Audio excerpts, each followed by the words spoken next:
ఓం మహాగణాధిపతయే నమః. ఓం గురుభ్యో నమః. ఓం శ్రీమాత్రే నమః. పరమేశ్వర స్వరూపమైనటువంటి జ్యోతిష, వాస్తు మరియు ఇతర అనేకమైనటువంటి శాస్త్రములను మనకు అందించినటువంటి మహర్షులకి నమస్కారం. హయగ్రీవ హయగ్రీవ హయగ్రీవేతి యో వదేత్ తస్య నిస్సరతే వాణి జన్మకన్యా ప్రవాహవత్. అరుణాం కరుణాతరంగితాక్షీం ధృతపాశాంకుశపుష్పబాణచాపాం అనిమాదిభిరావృతాం మయూకైః అహమిత్యేవ విభావయే భవానీం. శ్రీమాత్రే నమః.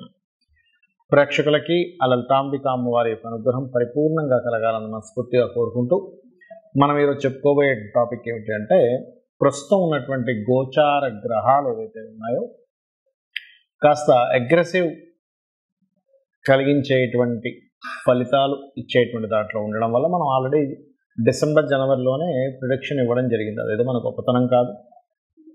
అంటే మనకి మహర్షులు అందించిన దాని పరంగా కుజుడు రాహు కానీ, కుజుడు శని కానీ, రవి రాహు కానీ కలయికలు ఉన్నప్పుడు గందరగోళమైనటువంటి పరిస్థితులు ఉంటాయి. గొడవలు, పోలీసులు, అరెస్టులు లేకపోతే ఇట్లాంటివి ఉంటాయని చెప్పడం జరిగింది. పాత వీడియోలోకి వెళ్తే మీకు కనబడుతుంది చాలా స్పష్టంగా. అయితే ఇది చాలామంది అడుగుతుంది ఏమిటంటే, నన్ను ఏమండి మరి ఈ కాంబినేషన్ ఎప్పటి వరకు ఉంది, దీనికి మా రాశి వారు ఏదైనా చేసుకోవాలా అని ఎవరికి వాళ్ళు అడుగుతూ ఉన్నారు నాకు. అయితే దీనికి మరి ప్రతి లగ్నము వారు, లగ్నం తెలియని వారు, రాశి వారు ముఖ్యంగా జూన్ 1వ తేదీ వరకు ఈ కాంబినేషన్ ఉంటుంది. జూన్ 1 వరకు గుర్తుపెట్టుకోండి. కాబట్టి ఈ జూన్ 1 వరకు ఎటువంటి జాగ్రత్తలు తీసుకోవాలి, ప్రతి రాశి వారు ఏ పరిహార మార్గం చేసుకోవాలనేటువంటి విషయం మనం ఇప్పుడు తెలుసుకుందాం. కుంభలగ్నము, కుంభరాశి. మీకు గనక గ్రహస్థితి కనుక గమనించుకున్నట్లయితే రాశిలో శని యొక్క సంచారం జరుగుతుంది. దీని మీదే కుజుడు సంచారం జరుగుతూ, అంటే రాశిలో కుజుడు యొక్క సంచారం జరుగుతూ 2వ స్థానంలోకి మళ్ళా కుజుడు వెళ్తున్నాడు. ఇది మీ రాశి వారికి ప్రత్యేకంగా తల్లిగారి ఆరోగ్య విషయంలోని, తల్లిగారితో తెలియని ఒక ఘర్షణ విషయంలోని ప్రభావం చూపిస్తూ ఉంటుంది. కాబట్టి తల్లిగారి చేత్తో ముఖ్యంగా మీరు కందులు, నువ్వులు దానంగా ఇప్పించండి, ఖచ్చితంగా బాగుంటుంది. అలాగే మరొక విషయం ఏంటంటే, ఇక్కడ గమనించుకున్నట్లయితే మీకు ఈ రాశిలో ఉన్నప్పుడు కాస్త బాడీ పెయిన్స్, వర్క్ స్ట్రెస్ పెరగడం, ఎందుకంటే దశమాధిపతి కదా మీకు. సో వర్క్ కారకుడు, ప్రొఫెషన్ కారకుడు వచ్చి లగ్నంలో కనెక్ట్ అయినందుకు ఉద్యోగ అవకాశాలు ఇస్తాడు. ఇక్కడ అందులో ఎటువంటి సందేహం లేదు.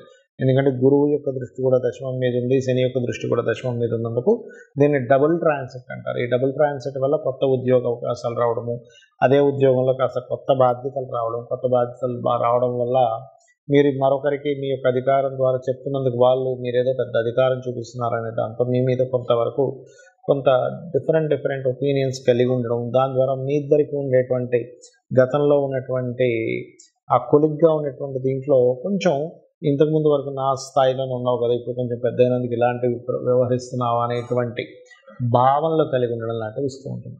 అయితే ఇవి తగ్గాలి అంటే కాస్త శివనామస్మరణ, ఓం నమ శివాయ అనే నామస్మరణ, మరియు వీలైతే స్కందుడికి ప్రత్యేకంగా స్కందుడికి పసుపు గంధము కలిపినటువంటి నీటితో అభిషేకం చేయడము, మరి ఇట్లాంటివి చేసుకోండి. మరి ఏప్రిల్ 15 నుంచి ఎప్పుడైతే కుజుడెళ్ళి రాహుతో కలుస్తాడో, ముఖ్యంగా ఆన్లైన్ త్రూగా ఎవరైతే ఉద్యోగాలు చేస్తుంటారో, ఆన్లైన్లో ఇలాంటి కొత్త కొత్త మోసాలు జరుగుతుంటాయి. ఎలాంటివంటే చూడండి, మీరు పలానా క్లిక్ చేయండి మీకు ఇన్ని డబ్బులు పంపిస్తామంటూ ఉంటారు. తీరా చూస్తే అవి కొన్ని వెబ్సైట్స్ పంపిస్తారు, క్లిక్ చేస్తుంటాం. అంతే, అందరూ అలా చేస్తారని నేను చెప్పట్లేదు, కానీ మోసాల గురించి చెప్తున్నా. ఇది చేసిన తర్వాత ఏదో 1000 రూపాయలు 2000 వేసిన తర్వాత మీరు ఇలాంటివి ఇంకా ఎక్కువగా మీకు రావాలి అంటే మీరు ఇన్ని సెక్యూరిటీ డిపాజిట్ కట్టండి, దాని తర్వాత మీకు బాగుంటుంది అంటారు. అప్పుడు ఏం చేస్తారు మీకు తెలియక, అరే ఇదేదో బాగుంది కదా అని 20,000, 30,000, 40,000, 50,000 అంటే నేను లైఫ్లో మిగతా వాళ్ళకి జరుగుతున్న అంశాలు చెప్తున్నా. కాబట్టి అలా జరిగినప్పుడు ఏమవుతుంటుంది, ఆ డబ్బులు కట్టిన తర్వాత వాళ్ళు కనబడరు. కాబట్టి ఏంటి, ఈ 2వ స్థానంలో రాహు యొక్క సంచారం జరుగుతూ అక్కడ కుజుడు ఉన్నాడు. కాబట్టి ప్రత్యేకంగా మీరు ఇటువంటి విషయాలలో కొంత జాగ్రత్తగా ఉండాలి, గుర్తుపెట్టుకోండి. అంటే ఆన్లైన్లో ఏదో జాబ్ ఇస్తున్నారు, ఆన్లైన్లో ఇంట్లో చేసుకునేటప్పుడు నిజంగానే కొన్ని జెన్యూన్ ఉన్నాయి, కొన్ని మాత్రం ఇటువంటివి ఉన్నాయి. కాబట్టి ముఖ్యంగా కుంభం వారి జాగ్రత్తలు తీసుకుంటూ నవగ్రహాల్లో కుజరాహు శని రవి గ్రహాల దగ్గర దీపారాధన చేస్తూ మీరు ప్రత్యేకంగా యాన్స్టస్ ప్రాపర్టీ రిలేటెడ్ సంబంధించిన విషయాల్లో కూడా నిర్ణయాలు తీసుకునేటప్పుడు కొంత జాగ్రత్తగా ఉన్నట్లయితే మీకు అన్ని విధాలా బాగుంటుంది. చాలామంది నన్ను అడుగుతున్న విషయం ఏంటంటే ఉగాది రోజు ఏం చేసుకోవాలి అని అడుగుతున్నారు చాలామంది. అంటే ఏ దేవత ఆరాధన చేసుకోవాలి, ఎలా ఉండాలి, అసలు ఉగాదికి ఏమిటి అని. ఒకటే గుర్తుపెట్టుకోండి, ఎప్పుడు కూడా మనకి ఉగాది వచ్చింది అంటే ఆ రోజు నుంచి మీ యొక్క ప్లానింగ్స్, నేను ఫలానాది నేను స్ట్రిక్ట్గా పాటిస్తాను, నేను ఫలానా కొన్ని నిర్ణయాలు తీసుకుంటాను అనేటువంటిది తీసుకోవాలి ఎప్పుడు కూడా. చాలామంది జనవరి 1 నుంచి తీసుకుంటారు, ఇంగ్లీష్ దీని పరంగా తప్పేం కాదు. బట్ ఇక్కడ మనకి ప్రకృతి పరంగా అనేకమైన మార్పులు ఉగాది అంటే. జనవరిలో ఎటువంటి మార్పు ఉండదు, కాకపోతే ఏంటంటే అలవాటు పడిపోయాం మనం జనవరి నుంచి డిసెంబర్ ఇయర్ ఎలా ఉంటుంది అనేటువంటిది. రైట్.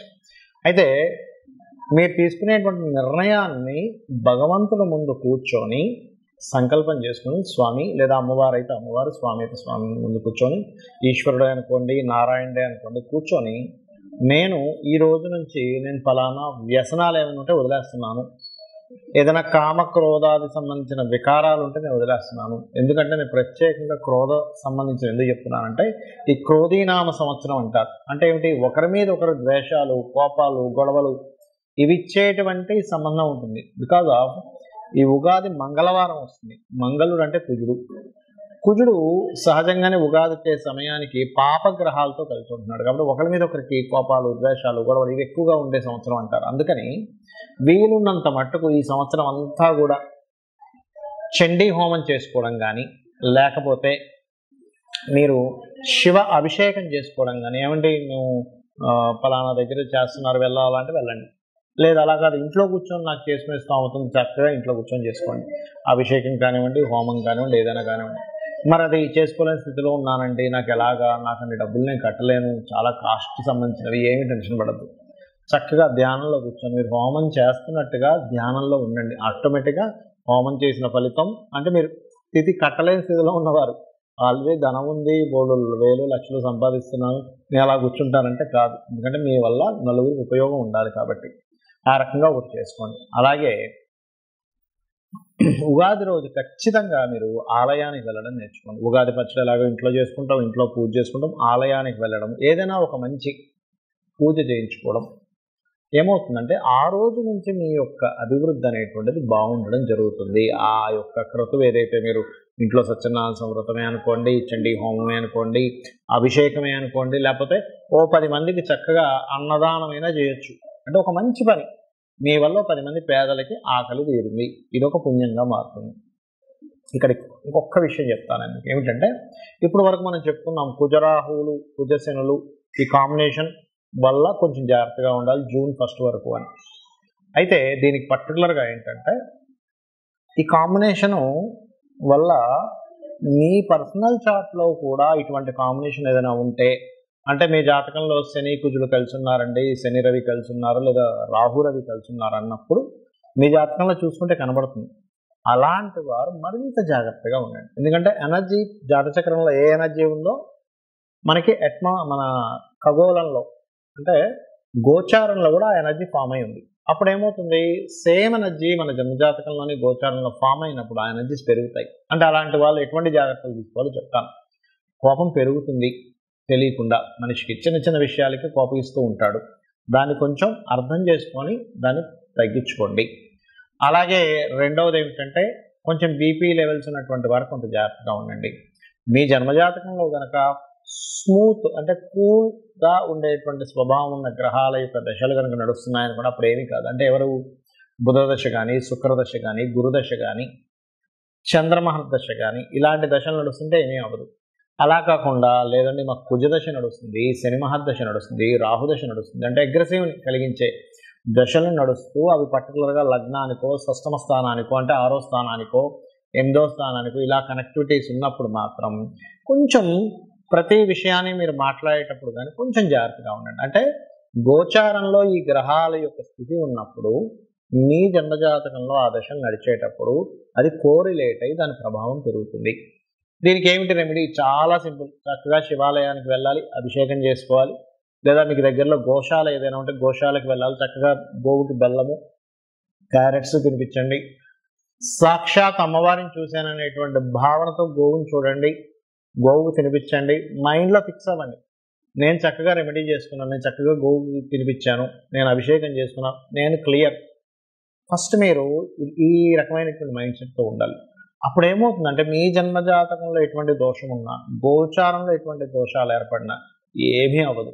ఫస్ట్ మీరు నేను అమ్మవారి పాదాలు పట్టుకున్నాను, అమ్మవారు నాతో ఉంది, నాకు ఏమీ కాదనేటువంటి భావన మీలో రావాలి. అలా చేసుకుంటూ మీరు ఈ సంవత్సరం అంతా కూడా బాగుండాలని మనస్ఫూర్తి కోరుకుంటూ శ్రీమాత్రే నమః.